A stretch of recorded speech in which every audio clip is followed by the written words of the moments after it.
নওজোয়ান তরুণেরা আব্বার আসেন একটু আলোচনার দিকে যায়। নূহ নবী দয়াল নবী আমার জানিয়ে দিয়েছিল, বাবা সাহাবারা শুনে রেখে দাও, আমি মুহাম্মদ রাসূলুল্লাহ জানিয়ে দিলাম, কোন ভাই যখন মৃত্যুবরণ করবে তার জানাজার নামাজ পড়বে, শুধু নয় জানাজার নামাজটা পড়ার পরে মাটিটাও তুমি দেবে। মাটিটা দিলে আমার আল্লাহ তোমার নামে আমলে 3 উহুদ পাহাড় সমতুল্য সওয়াব দান করবে।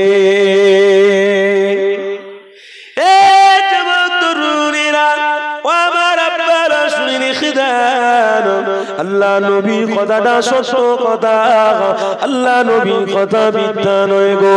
আমার নবী পৃথিবীর জমিনে দেখে যা যা বলেছে সবই তো সত্য কথা বলেছে। আজ পৃথিবীর কোনো সায়েন্স নেই আল্লাহ নবীর ভুল ধরাবে, পৃথিবীর কোনো ইঞ্জিনিয়ার নাই আল্লাহ নবীর ভুল ধরাবে, পৃথিবীর কোনো ডাক্তার নাই আল্লাহ নবীর ভুল ধরাবে।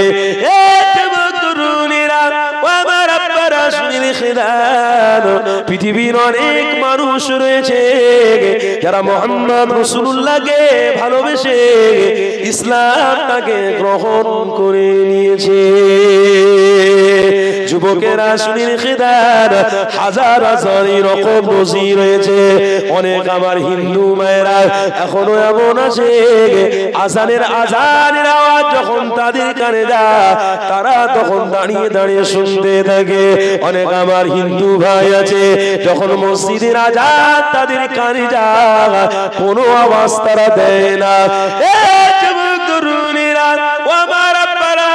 দেশের প্রধানমন্ত্রী পর্যন্ত যখন তারা বক্তৃতা দিচ্ছে, দেখা গিয়েছে মসজিদ থেকে আজানের ধ্বনিটা তার কানে আসতে লেগেছে, মাইকটাকে বন্ধ করে দিয়েছে। কেন? তারাও জানে মুহাম্মদ রাসূলুল্লাহ হলো সত্য নবী, মুহাম্মদ রাসূলুল্লাহ মিথ্যা নয় গো। ও যুবক, বড় বড় গিনিয়ার আসতিরিস, এ যুবক বড় বড় অফিসার প্রফেসর, ও যুবক তরুণীরা, বড় বড় নায়ক নায়িকারা এখনো পর্যন্ত মুহাম্মদ রাসূলকে সালাম করে, মুহাম্মদ রাসূলকে ভালোবাসে, রিসপেক্ট করে। কেননা এখনো পর্যন্ত যখন কোন জিনিস আলোচনার বিষয়ে একটা মঞ্চে দাঁড়িয়ে সবার সামনে যখন আলোচনা রাখে, তখন আজানের আওয়াজ যদি তাদের কানে যায় সঙ্গে সঙ্গে কথা বলা বন্ধ করে দেয়। এটা কেন কেন কেন? অন্য কিছুই নয়, এটা ঈমানদারদের জন্য উপলব্ধি করা যায়। কেননা আল্লাহ সত্য আর মুহাম্মদ রাসূল মিথ্যা নয়, মুহাম্মদ রাসূল হলো সত্য। আল্লাহ মিথ্যা নয়, মুহাম্মদ রাসূলুল্লাহ মিথ্যা নয় গো। আল্লাহকে সত্য বলে তুমি মানো না, আল্লাহ অন্যদের দ্বারায় আল্লাহকে সত্য বলে আল্লাহ মানিয়ে নেবে। তুমি মুহাম্মদ রাসূলকে সত্য বলে মানবে না, আল্লাহ কারণ না কারোর দ্বারায় মুহাম্মদ রাসূলকে মানিয়ে নেবে। ওগো যুবক ভাইরা শুনে রাখো, ইসলামের ঘরে জন্ম হয়েছো, মুসলমান ঘরের বাচ্চা হয়ে জন্ম হয়েছো, খবরদার নবীকে মিথ্যা নবী বলো না গো, আল্লাহকে মিথ্যা আল্লাহ বলতে যেও না গো।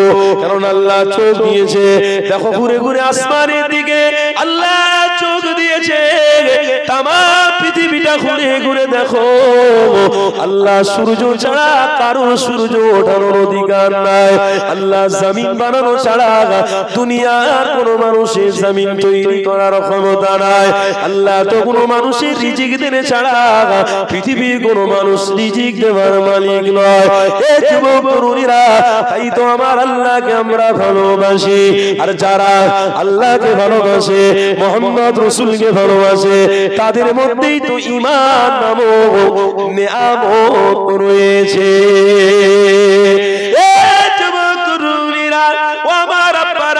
ভুল বুঝবেন না গো, আজকে সমাজে এমন আলেম বেরিয়েছে মুহাম্মদ রাসূলুল্লাহর ভুল ধরতে লেগেছে, আগামীতে আল্লাহর ভুল করবে।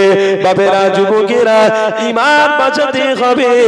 ঈমান বাঁচাতে গেলে অবশ্যই আল্লাহ তার রাসূলকে যারা ভালোবাসে তাদের বিরোধী যারা করবে তাদের কাছে আমরা থাকবো না, তাদের কথা আমরা শুনবো না।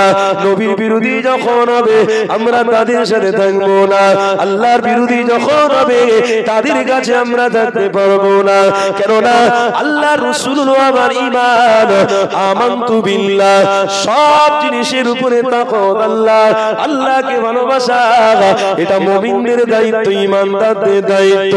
ও যুবক শুনে রেখে দাও, তাই তো নূর নবী দয়ার নবী হাবিবুল্লাহ আজ থেকে 1000 বছর আগে সাহাবাদের ঘরে জানিয়ে দিয়েছিল, বাবা সাহাবারা, আমি মুহাম্মদ রাসূলুল্লাহ জানিয়ে দিলাম তোমাদের মধ্যে আমল থাকা চাই। আমল যদি থাকে, আমলের মধ্যে যদি তোমরা পড়ে থাকো, আল্লাহকে ভুলে কোনোদিন যাবে না, নবীর সুন্নাত কোনোদিন সরবে না। তাই তারা বাস্তবায়ন করেছিল মুহাম্মদ রাসূলুল্লাহর কথাগুলো, তাদের জীবনে তারা প্রাধান্য দিয়েছিল। ও যুবক শুনে রেখে দাও, আল্লাহ নবী আমার জানিয়ে দিয়েছিল, ও বাবা সাহাবারা শুনে রেখে দাও, আমি মুহাম্মদ রাসূলুল্লাহ জানিয়ে দিলাম, 1 নম্বরে মাইয়াত পড়ে গেলে গোসল যখন দেওয়া হয় তখন তোমরা যাবে, 2 নম্বরে জানাজার নামাজে শরীক হবে, 3 তোমরা মাটি দেবে, 3 নম্বরে আল্লাহ নবী আমার বললেন, সহিহ বুখারী কিতাবে রয়েছে, আমার রাসূলুল্লাহ বললেন, পৃথিবীর জমিনেতে ঈমান যদি বাঁচাতে হয় অন্তত পক্ষে প্রত্যেক দিন ফজর বা কবরস্থানে গিয়ে জিয়ারত করো। 3 নম্বর আমল আমার রাসূল শিখিয়েছে। আজকে সমাজে মানুষ ব্যস্ততা থাকার কারণে কবর জিয়ারত কারোর দ্বারা হচ্ছে না। সেই বছরে একবার শবে বরাত আসলে তবে কি করে ঈমান মজবুত থাকবে ভাই? ও তো দুনিয়াদারির মায়া অন্তরে বসে যাবে, দুনিয়ার ভালোবাসা, দুনিয়ার প্রেম অন্তরে বসে যাবে। এই দুনিয়ার ভালোবাসা থেকে সরে থাকার জন্য মুহাম্মদ রাসূল আপনার কাছে মেসেজ দিয়েছিল, ওষুধ দিয়েছিল। কি বাবা সাহাবারা, তোমরা দৈনিক দিন, প্রত্যেক দিন তোমরা ফজরের নামাজ পড়ে কবরস্থানের দিকে যাও, কবরস্থানে দাঁড়িয়ে দাঁড়িয়ে তোমরা আল্লাহর কাছে সাহায্য চাও, কেঁদে কেঁদে কেঁদে কেঁদে দোয়া চাও। আজকের আমাদের সব করার সময় আছে, দুনিয়ার সমস্ত কাজ সারা রাত যদি বলতে, আল্লাহর কোরআন ঘোষণা দিয়েছিল কি বিশেষ করে নারীদের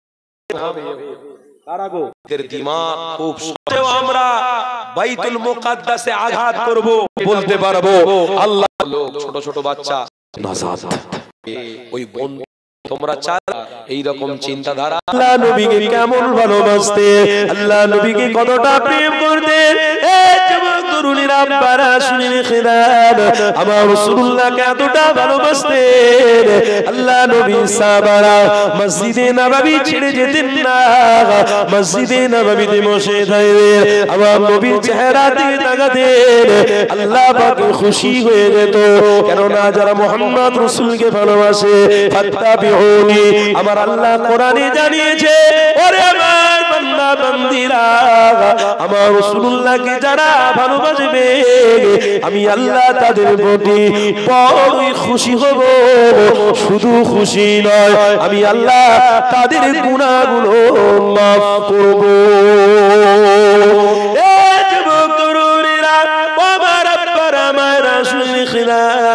আল্লাহ নবী সাহাবারা যখন মসজিদে নববীতে আমার রাসূলুল্লাহকে ভালোবাসতেন, প্রেম করতেন, বসে থাকতেন, অনেক মানুষেরা আমার রাসূলুল্লাহর বিরোধিতা করত, আমার নবী পাকের সাহাবাদের বিরোধিতা করত। আল্লাহ নবী সাহাবাদের বিরোধিতা করার জন্য অনেক মানুষ আবার তাদের হাতে প্রাণ নাশে শহীদ পর্যন্ত হয়ে গিয়েছিল। এই যুবক তরুণীরা, সহিহ বুখারী কিতাব কিতাবের মধ্যে রয়েছে, সহিহ মুসলিমের কিতাবের মধ্যে রয়েছে। আমার নবী পাকের একজন সাহাবী, বড় আশিক সাহাবী, আল্লাহ নবীকে বড়ই ভালোবাসে, আল্লাহ নবীকে বড়ই প্রেম করে। আমার রাসূলুল্লাহর ওই সাহাবীটাকে দুশমনরা টার্গেট করলো, আমার নবী সাহাবীটাকে ধরে নিল। আল্লাহ নবী সাহাবীকে ধরে একটা ঘরে বন্দী করে দিল। আমার নবী পাকের সাহাবী ঘরের ভিতরে বন্দী রয়েছে। ওই মক্কার মানুষেরা, দুশমনরা, মুশরিকেরা মক্কার একজন মেয়ে ছেলেকে নিয়ে আসলো। ওই মহিলাটাকে নিয়ে বলতে লাগলো, একজন পুরুষকে তুমি ধ্বংস করতে পারবে, একজন পুরুষের ঈমান যদি শেষ করতে পারো, আমরা মক্কাবাসী তোমাদের কোটি কোটি কোটি টাকা ইনাম দেবো। ওই মেয়েটা সুন্দরী ছিল, ওই মেয়েটা দেখতে ভালো ছিল, মক্কার মানুষের কাছে শ্রেষ্ঠ মহিলা ছিল। ওই মহিলাটাকে নিয়ে আল্লাহ নবী সাহাবী যেখানে বন্দী রয়েছে, ওই ঘরের ভিতরে ওই নারীটাকে ঢুকিয়ে দেওয়া হলো। আল্লাহ নবী সাহাবী আমার ওই নারীটাকে দেখার সাথে সাথে আল্লাহু আকবার বলে নামাজে দাঁড়িয়ে গেল। আর জোরে, একজন নারী তার ঘরে ঢুকছে, নামাজে দাঁড়িয়েছে। আর আজকে ছেলেরা